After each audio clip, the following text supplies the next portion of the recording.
Here is our theme song for a really great podcast. I'm Billy Montana and I co-host Finding My Voice, from the yucky to the funny with Kristen Toepfer. Kristen was a model and walked at New York Fashion Week. And suddenly she fell ill and had a hemorrhagic stroke. She couldn't talk for 2 years. She would watch the birds in her backyard. Doctor said she wouldn't make it. Her major victory was walking from her front door to a mailbox. Now she can walk 3 miles. She's a miracle. She's resilient and a tough Jersey girl. She is the voice of the voiceless. She has a book coming out called Finding My Voice. She is a stroke and aphasia advocate. Take a listen to this informative and real fun show. Hey everyone, welcome to the Kristen Toepfer podcast. She is a stroke and aphasia advocate, and the name of this podcast episode is My Brain is an Asshole. Welcome, Kristen. How are you doing today? Okay. We have previously talked about other topics, but recently, since the beginning of this year, you've been going through some stuff, and I wanted to kind of go over a few things. So the first thing is, you've been telling me about scar tissue and its effects. So why don't you tell the listeners what the beginning of this year has looked like for you and what you've been through? Beginning of this year, I've been in and out of inpatient in the mental hospital, psych ward, and I needed help. And I told my husband, and he knew I was going through some stuff. So, like I said, I needed help, so I got help. And it's important that if you're going through some stuff, you need to get help. So I was having delusions, and I was having paranoia, and I was having just a lot of things going on, the anxiety, and it was bad. So it was a lot. And that happens also a lot with stroke survivors. I also have bipolar. So I also have a lot of scar tissue from the 8 brain surgeries I had. And it all matches up together. So that's when I was diagnosed with schizoaffective disorder. So for the people that don't know, what does schizoaffective actually mean? That's when you go through highs and lows, and then there's more symptoms that are advanced of bipolar disorder. Okay. And there's more symptoms like significant health problems, anxiety, aphasia, like communication problems. So on top of my aphasia, it was because it was more stressful events. That's what really set me over, and the paranoia and loss of reality really. Can you give the viewers that are listening an example of that? Pretty much, I thought like everybody was out to get me. I was having conversations in my head that really weren't happening, but I really, really believed that things were happening. So it's almost like having a dream and believing that Right. the dream was real, kind of. right. But But you were awake. really more of like if you have a vivid dreams, Yeah. but they were just real. Like for me, it was real, Right. but I couldn't distinguish the difference between a daydream or like a nightmare or anything. It was, to me, it was me, it was real. And then like the chemical, yours, it's more of like a chemical imbalance. And uh, like with medications and everything. And I'm part of a really good um, full-time group therapy program. So the counselors help and it's a group, group therapy. So with people, um, with like myself, we help each other. So that helps a lot. Right. So when you sit there and talk about being delusional, do you also have hallucinations and are you paranoid? Yes, it's So, a really bad place to be in. So specifically, where do these hallucinations come from? Do they come from the chemical imbalance, where you just start hallucinating about things, or do you feel it coming on? Like how does it happen? It just happens. Or like something triggers. Okay, so something triggers an hallucination for you. Yes, Whew, I can't imagine. That's pretty scary. it was, yes, it was it was horrifying because h- I how do couldn't you? tell what was real and what wasn't. So how did you know it's not real? Was there somebody there to help you? Were they like, hey, why are you saying this? Why did you believe this? Why do you think this? How does the whole, like, you're obviously aware of it now, but when you're going through it, what's the realization for you when you're going through it? That do you know you're going through it or you don't know you're going through it? You don't know you're going through it, but my husband really helped me. And then that's when um, we went to the hospital. And then that's when we would go to the inpatient care and then start medication. But the tricky part is to find the medication that helps you. And then you have to not give up when you go on to medication because the medication doesn't help you, everybody has different Chemistry, effects chemical, from, yeah. different medication. So you have to like be patient with each medication. So when you're going through this, and what would happen if you were alone and didn't have your husband by your side? What do you think would happen? Is it like an alternate universe for you, or would it be able to say, wait, something's not right here? That's what I'm learning in my program. I mean,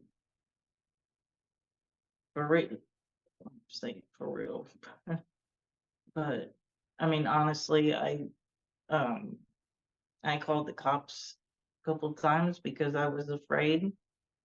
I called the ambulance because I was so scared and I thought like I needed to go to the hospital. I would call and I would go there to get help. Mm-hmm. And that's when I knew something, I knew something was really wrong and I needed help. So when you say you're going through this and you're going through therapy, and they're teaching you how to handle this, if you don't have someone with you, What kind of things are they teaching you and making you aware of? I would like go through like a checklist, like if it's, am I going through like an emotional part, or is it fact based? Is it different, like a little checklist? Um, things to do with anxiety, uh, eating healthy, exercising, and making it's like a toolbox of things that you can pull out and to keep yourself busy. That's another thing that's good. And you need to keep taking your medicine, because sometimes people go and be like, oh, I'm good now because I'm on my medicine, so I don't have to keep taking medicine anymore. So when we were talking, and I did some research on this, schizoaffective disorder affects 0.3% of the population. That's a really small number. How did you get so lucky? Maybe you should go play the lottery. I know, right? And this is all based upon a chemical imbalance. Yes. I'm yeah. So is the chemical imbalance coming from the stroke and aphasia, or is it something completely different? It it started after the stroke, and combines with I think it's the white matter or the green bright matter in the brain really pushed it, and then the bipolar just kind of pushed it. I also was social isolation really pushed it over, Mm-hmm. and just about everything that I was doing was not good. Of what I just kind of everything piled up and then just Exploded. exploded. My nervous breakdown had a nervous breakdown. And then you went into solitary mode, type of mode from where you disappeared and just all to yourself. And then you have all these things like paranoia and all the other stuff just led to your nervous breakdown. Yep. But I also called it psychotic. Um, What's it called? Psychosis. Psychosis. Yeah. That's where you have delusions and the things that you were thinking. Hmm. Yep. What kind of medications are you taking to keep this in control? I think there's antipsychotics, and then a mixture of antidepressants, and then it just takes a while um to get the right spot, or to get the right levels, to get the right which ones, everybody's different. So basically, it's to level out your chemicals in your brain. It's almost like a scale where the dopamine and serotonin levels have to equal out. Yeah. Yep. You're talking about being stressed out. So, what kind of stress did you have to set off these triggers? Yeah. There was just a lot of things going on in my life that just you know what was going a Personal little bit stuff of that you're going everything. through. Yeah. Yeah. Yeah. So, that caused you to be depressed and isolated. Yeah. And And then then all the other things came in. I just wasn't handling it right. And I know that now, and I know for the future that I need to handle my stress right. So, this is a constant learning experience for you. Yes. You would think that I know by now, but You would think you would have all the answers by now with all you've been through, right? And you're still learning. So you're an awesome person. You have a great personality. You're funny. You're kind. How do you get through all this when some people would have just thrown their hands up? What keeps you moving? Well, I try to stay positive, humor. I just have to keep one step in front of the other. Like I said, I have such a successful zest for life, and I want to keep helping people, which is why I still do the podcast, and still um I want people to know like what I've been through, so I try to help what people, so, so like at least for this podcast, I want people to know that you can go out and get help, so you're not going through this now. Like, yeah. By the way, I'm sure all the viewers and listeners will see this, but every time I see you, you look better and better. What are you doing to help improve the way you feel and the way you look? I've been eating right, doing a lot of walking, trying always not like sleeping away, always getting up. Um, you just have to keep going. Like you have to just keep moving. Just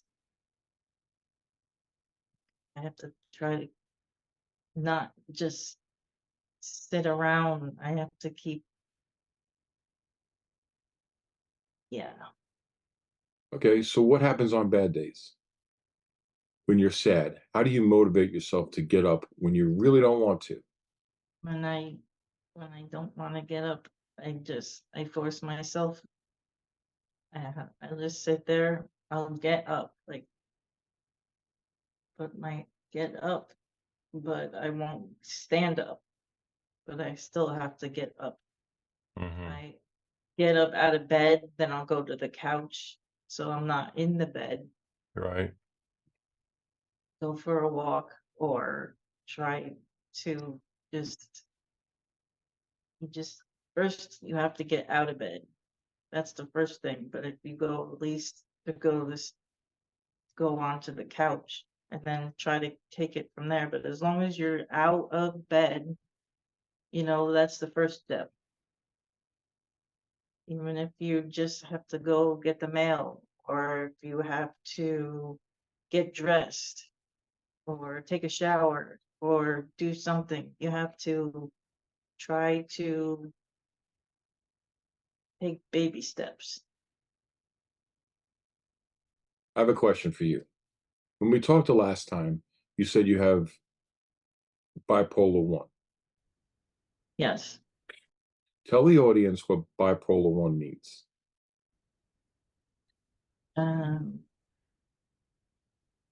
not sure what the difference between bipolar and bipolar 1 or bipolar 2. I think I'm not sure. I think you told me last time that it's high for months and then depressed for months.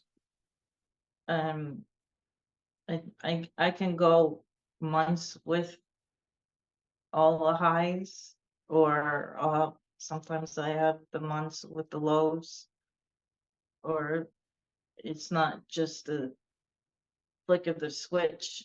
It's sometimes, it goes months to months.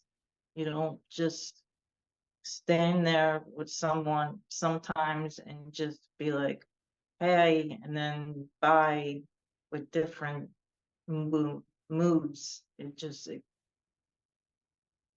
It goes long periods of time. Now, when there's a transition between high and low, is the transition gradual or is it immediate? or does it trigger that? Is it a trigger that causes the transition? For me, it's pretty much it'll trigger something, and then it might go for months for a time, or it's just the brain chemistry. If I just keep, or when I get into my manic stage, I won't be able to sleep for a while, or I'll just not really start being depressed. And then that's when I do if I in bed, then I take my baby steps. And like, since I've been in bipolar for so long, I know if I don't break my if I break my routine of getting up and getting changed and taking my medicine, then I know headed I'm headed for something. I'm headed for not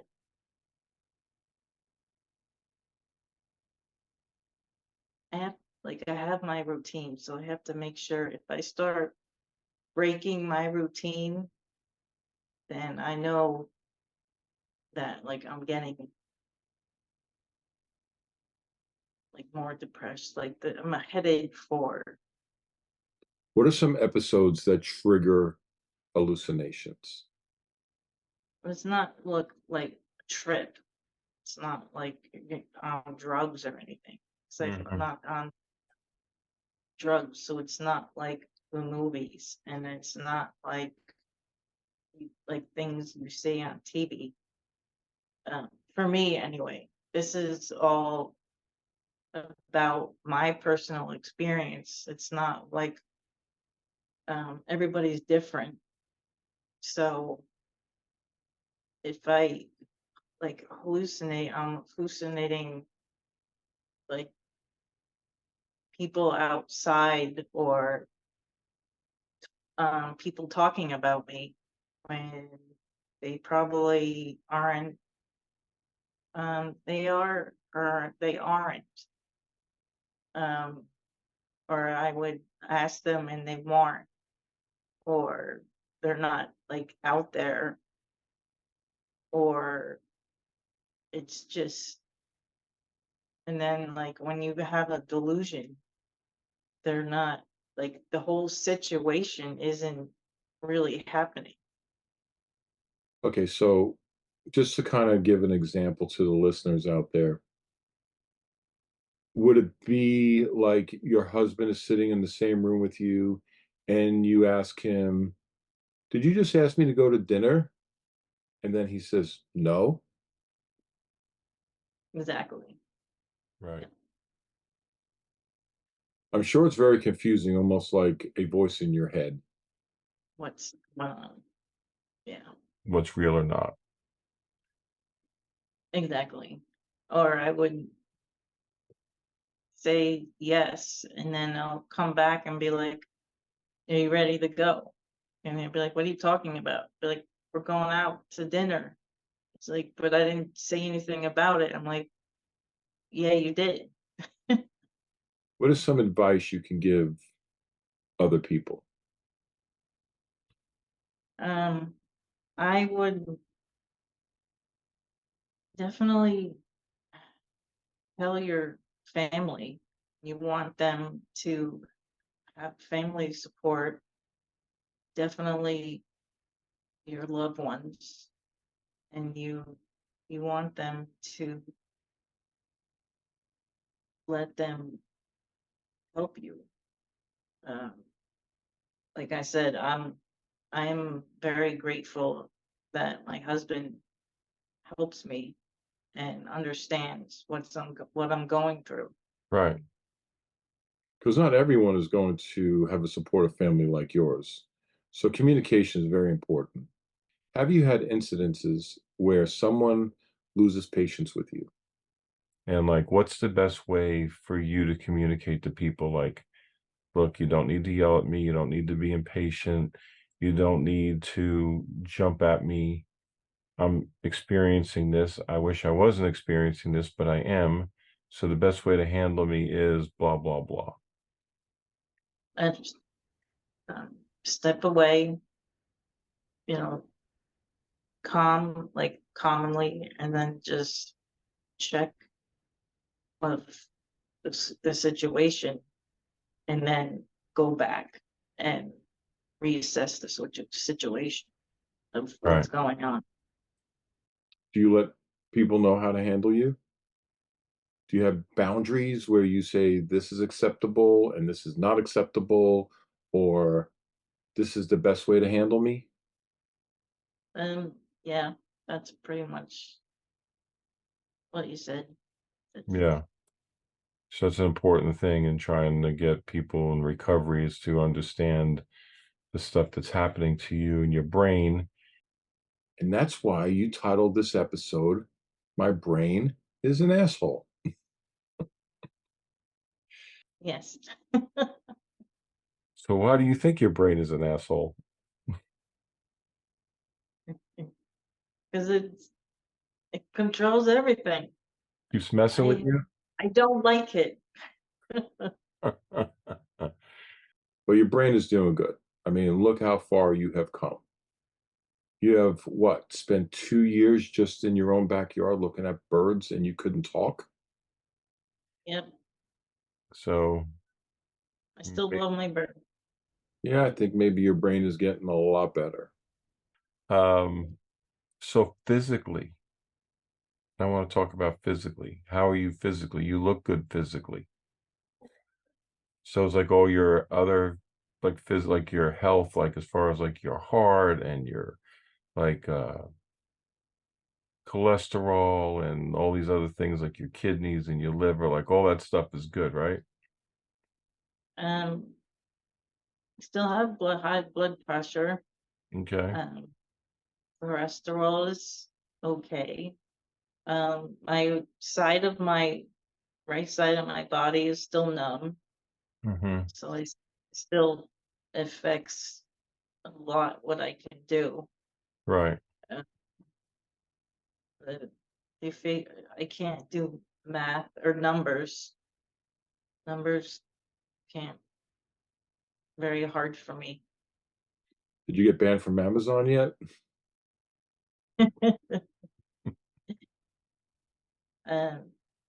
It's Amazon. If I order stuff, I have to actually I do put stuff on the cart, and I'm like, how much is that again? So your vitals are good. This is a brain injury that you have from the stroke. And it seems like you get to a certain level and then there's another setback. And then you have to rebound and overcome again and again. Do you ever get discouraged and wonder if it'll ever stop with all the adversity you overcome? What's your mindset like? Um, Definitely the beginning of the year, a little bit before, pretty much all last year. I don't really remember that much, but now that starting to look back, but what was delusions, what was hallucinations, do I know what was real? Not sure. Do I still believe what was still delusions? Yes, still working on that. It's some, I still have a lot of work to do with that Right. part. It's been a while since we've done the podcast. You had disappeared online. So what I'm asking you is, you told me at the beginning of the year you became more paranoid and there was an episode. You don't have to discuss it, but it was an episode that triggered you, right? Yes. Okay. So that episode brought you into a paranoia and isolation. Yes. which led to a nervous breakdown. When did you decide to call and go to the emergency room? Then I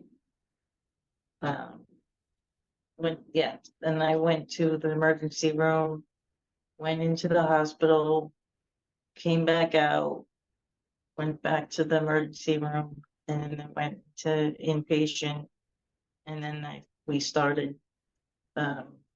going through the medication. And I'm in the outpatient program, the full time, still still working on myself to be better myself. Well, that's awesome. Now, let me ask you a question.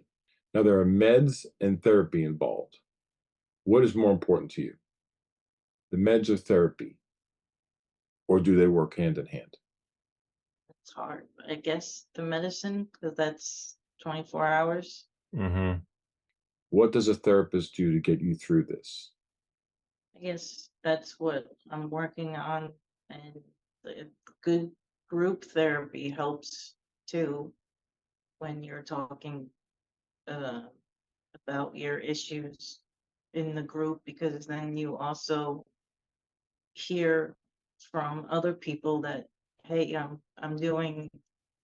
not going through this alone in the same situations. You're like, oh my God, we're going through the same thing. So, Kristen, it's essential for medication and therapy to complement each other. My question to you is, you talk about therapy. You have two types. You have one-on-one therapy with a professional therapist, and then you have group therapy. While a therapist offers individual guidance, group therapy provides a unique perspective because participants have experienced similar challenges. The therapist has the expertise but lacks the knowledge of how it actually feels. As a group, you can relate more, which I'm sure creates a supportive environment that complements traditional therapy. Does this all work well together, or what is your preference, group or personal therapy? Group therapy helps me great, because we've been through things that the psychiatrists and the therapists haven't experienced what we haven't. And it's when we're in the group, we're like, oh my God, I've been there. I've had that happen to me, and it's a great, um, and it's better to talk about with each other.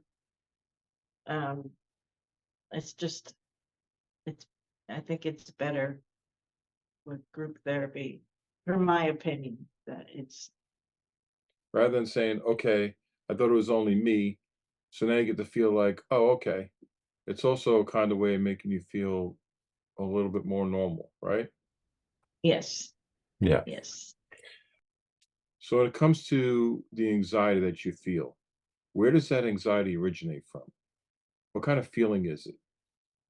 For me, I get it mostly, sometimes I get it in my upper back, sometimes it gets in my stomach, or sometimes it's in my head.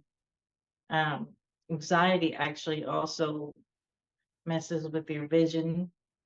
Um, when I finally went to the eye doctor, um, it helped, or glasses helped me for my distance and my near.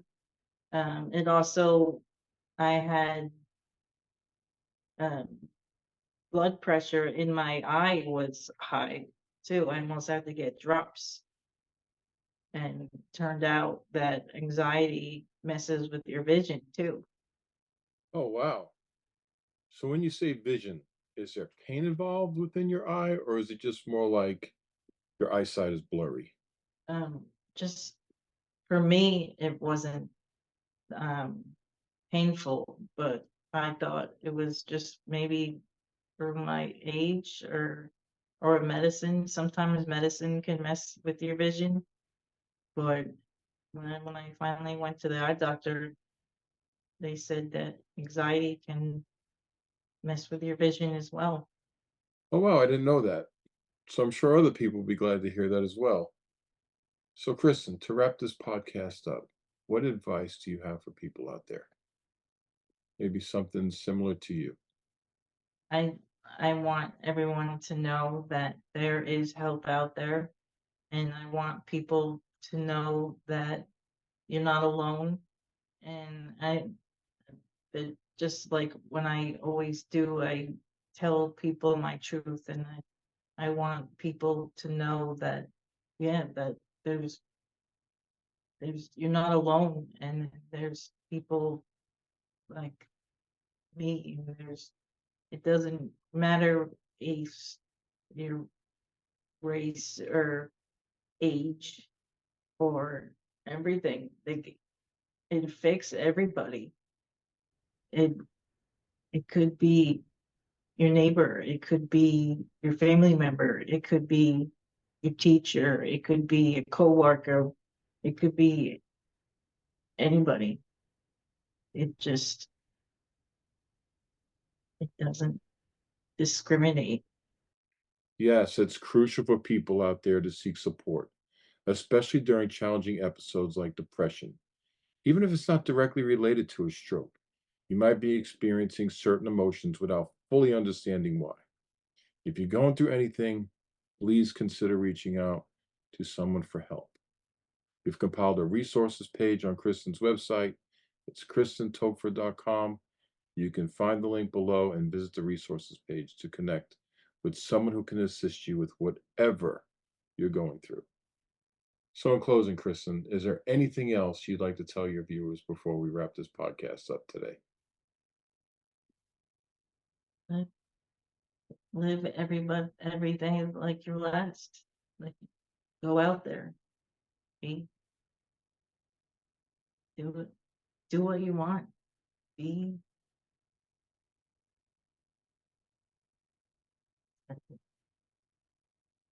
do Go out there and live life, huh? yeah, do it. Are you going to jump out of a plane today? I could. I want to go skydiving. You just brought up a good point. Live every day like it's your last. So, that's great advice for people. So, what are some of the things that you do to keep yourself happy? Um, I love nature, anything that outside I like to do. Um, I like to do, I need to get back out there since I've been isolated for so long. I like to do pageants. I like to model with SU, and I just need to um, my uh, get out there again. Um, I want to try to ride a bike again. Um, that's a goal, one of mine. For the people who don't know, what is SU? SU is Supermodels Unlimited, and I love. That's where I met you. Yeah. Um, I love going. I've I've been modeling with them 12, 13 years now, and I love with being around them because they're so positive. And whenever I'm feeling down, I love going with them. And, you know, sometimes I think like they saved my life in a way because I'm always, they're just, they're just a group of great people. Yeah, it's definitely a great place to be for people that are aspiring to be models or people that are models. And like with you, you appeared on billboards in Times Square. So that's quite an accomplishment, right? For being in the situation that you've been in and then the comeback. I mean, people love comebacks. So for you to be gracing the billboards in Times Square is quite an accomplishment. So big round of applause to you, and you must be very proud. Thank you. Your brain may be an asshole, but you're still a supermodel. Thank you. Until next time, everyone, stay safe and live every day like it's your last.